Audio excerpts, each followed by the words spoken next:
Hi and welcome back. Okay, so what we've got here is our original, and we're just building on our brackets. Now, what we have to do here, and I'm just going to kind of walk you through, is build the brackets against the side of the ship, which obviously already is there, and the wing.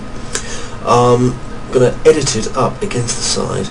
Now, it's actually quite a complicated piece of building work here, so what I'm doing is I'm just hiding pieces and checking out the shape of the ship, and I'm going to run a connect just from that line down there to the top, so connect there and there. Now I'm going to use my scale tool just to flatten that down on this axis a bit more. There we are. Now what I want to do is just use the chamfer tool, and I'm going to separate that line into two lines and make one into a wide polygon and make one into a narrow polygon, just to kind of break up the uniformity of the shape.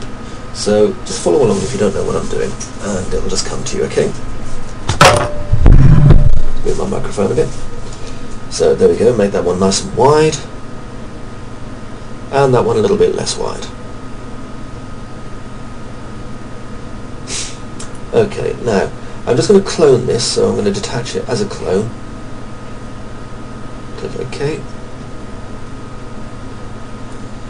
And now take these pieces here, and I'm going to rename them. So these are turbine and wing attach. And at the beginning of this I'm just going to put capital L, so now it's the left hand side. Okay, now with these selected,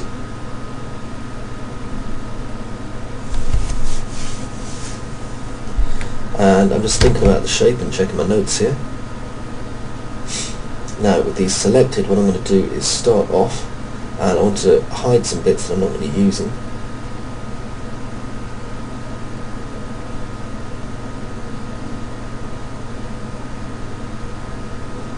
Initially I'm just keeping the wing here because I want to use the wing as a reference. Because what I'm going to be doing is building this angling up, and obviously you've got to be careful with the shapes we're doing. I mean, this is just extruding it, and we're going to be moving the verts. So I'm just affecting the pivot and moving it to there, because obviously it's inherited the pivot from the last one. And now I'm just going to do an extrude. I'm just bringing it out a little bit, not too far. Okay, now off into the front viewport. And this will give me a chance just to kind of move my model about a bit. So, select my vert, and change this from local to view, because remember we were working in local a lot in the last one. So move and scale are both being changed back to view, and now move, oh hang on a second, need to turn off ignore back facing there. Oh, forgot to turn it off again. There we are. So I'm going to move this up, keep it at a fairly shallow angle at the top there. And then what I'm going to do is I'm going to bring the top up as a kind of an extrusion. So if I just unhide all, give me a good chance to look at all the shapes. I need to press F3 so that I can see my actual object that I'm working on, so I can see through everything. There we are. Okay, jump back into perspective again. Now what I'm going to need to do is select those two top parts there, and I'm going to extrude those up. And I'm going to start breaking the polys up a bit as well, so just use my extrude tool, bring it up. It doesn't matter that it's intersecting there. Now I'm going to marquee select by edge, and just go straight through the middle, and then do a connect, and then straight back into the front viewport, and I can start just pulling my shape around.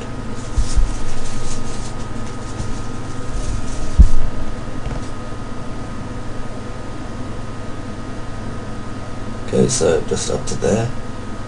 Now as you can see, it is intersecting at that corner that we've just made, but don't worry about that, we'll come back and sort that in a minute. And we're going to straighten this down a bit. Let's bring it down, and if you look, I'm just trying to flatten the top out a bit. I'm really trying to take into account here the shape of the wing and where it's going to go. I'm going to have to move that wing out in a minute anyway. So now I'm building a cradle piece here, and the idea of the cradle piece is that our turbine will actually sit on the cradle piece. There we are. So we've built our initial set. Now I'm going to take a slice our edge, and I'm going to do a connect, and in the slider I'm just going to bring our slider down here, and what that means is I can then marquee select these verts and stop the model from intersecting, because there's a chamfered piece there that curves our actual structure and we don't want this to actually move through it. Okay, so just go around and check the shape, and that's a nice shape. I'm really quite pleased with that, though the wing's a bit close, so obviously going to move the wing out of the way. So I decided to look over my model. It's like if you're a sculptor, I suppose, you'd be turning your sculpted piece on the turntable. Now I'm going to make a cylinder. So I use my auto grid and just build it off the top of here for the moment. I'll just drag it up to a random height. Make sure that angle snaps on, rotate that 90 degrees. Okay, jump in perspective. Actually no, front viewport, sorry. And I'm just going to adjust the radius here. So I'm going to bring it down at first.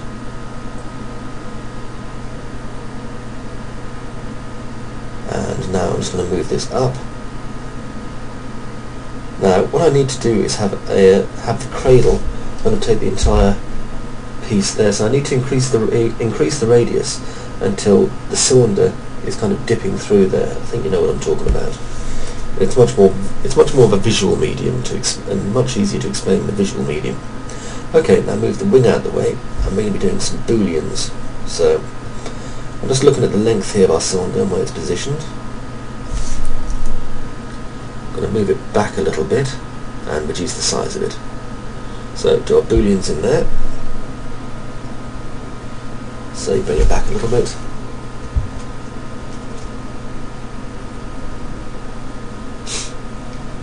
And reduce the height.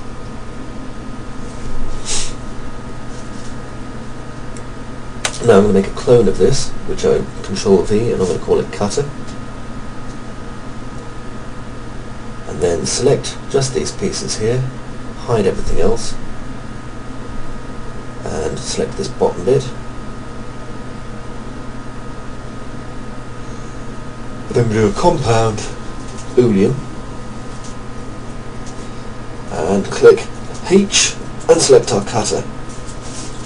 Right, now right click, convert back to editable poly, and then isolate our selection again. So you can see here the booleans just literally cut through the polys and hasn't built any new ones back in. So we're going to spend a few minutes just tidying up our verts. So if you look, we've got too many verts. Basically just where it's cut it straight through and had to create new ones. So we can use target weld to tidy this up, and then we're going to use the bridge tool just to bridge this back over before we do a nice chamfer. So it's there to there, and there to there. It's always important to check your model carefully after a chamfer, after a boolean rather, because Max's basic booleans are just pants. Power booleans is great, but Max's basic booleans are just toilet. There we go. I say that, but without them it would making these models absolute hell, so go figure.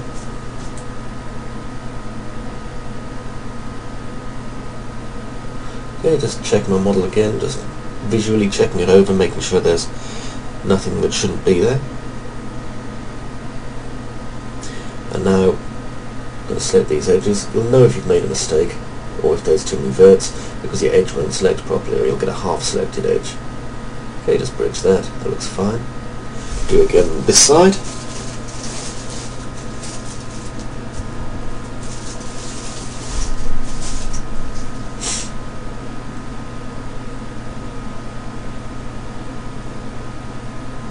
There we go, and just bridge it.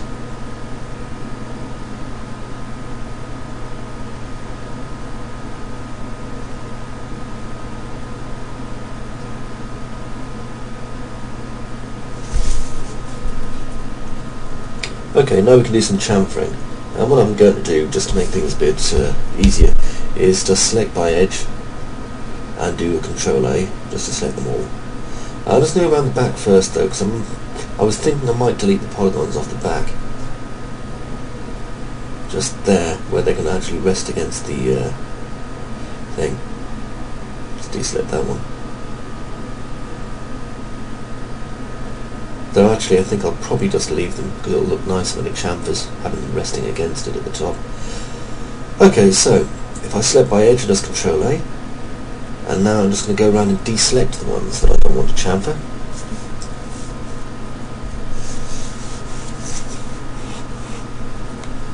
Remember, you don't have to chamfer, but then again your model doesn't have to look good when you're done either, so...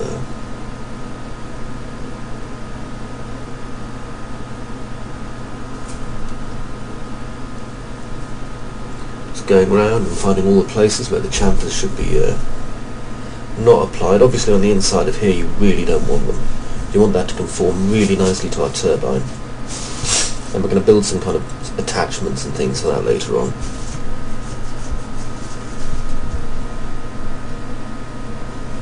Go around.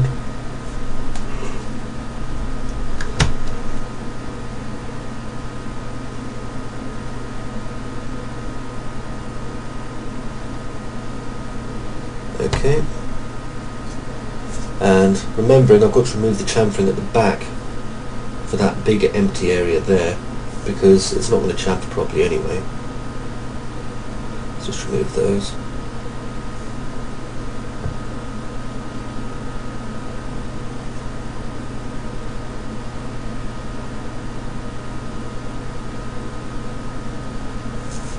There we are.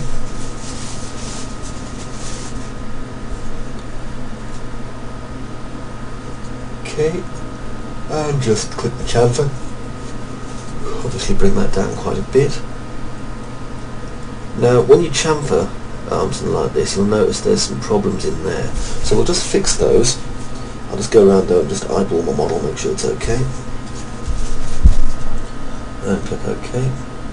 So first thing I want to do is I'm going to select here. Now what we can do is just bring this down, and it looks like there's a polygon error there, but there isn't if you let go. See? It's just one of the quirks of Max. So let's select all of these first, and just bring these all down at the same time. So I'm just doing Control Select, get them all. There we are, and come back over here. Now I'm just going to bring this down a little bit, not far. Okay, now what I want to do is just scale these inwards a little bit, because if you look, the bowl chamfer on the bottom there is just a little bit too wide. So if I just bring it in, just slowly, there we go, and you'll see that our chamfer now looks just right. Okay, so let's go around our model and just see if there's any areas that need to be sorted out, and I can already see, yep, there's a double chamfer there that shouldn't be there. So an easy way of getting rid of this, don't just erase one of the lines and its vertices that go with it. You should always do a collapse, because what it's done is it's split them, and if you don't collapse it, it won't be in the right place. So just do a collapse. You can see better example illustrated just here. See, it drops into the right position, which it wouldn't have done otherwise. That's making our model lovely and wonky. Now the only problem you're going to have is when it comes to actually rebuilding these areas here for the very end chamfers. I mean, it's not especially too important, but oh, pardon me, just collapse that down. It's going to be quite hard making that little pointed part there. You'll need to take a couple of minutes, and really we don't need to. And if you look at the shape, you've got this little kind of three-sided poly here, three-sided tri, and to build that, obviously you can't cut across there because there's nothing to cut across. I mean, technically you could cut across the top there of this polygon to show you, but then you'd have to kind of drop it down and do a load of target welds and stuff, and there's no real need. It's just at the back. So okay, so let's just skirt around our objects and have a quick check over them, make sure they look okay, because in the next part we're going to be working on the turbines, and we're going to be working on building some additional detail. This will probably be quite a long part coming up, so obviously just, you know, bear with us, make yourself a nice hot cup of coffee, and I'll see you in the next part. So until then, thanks for watching.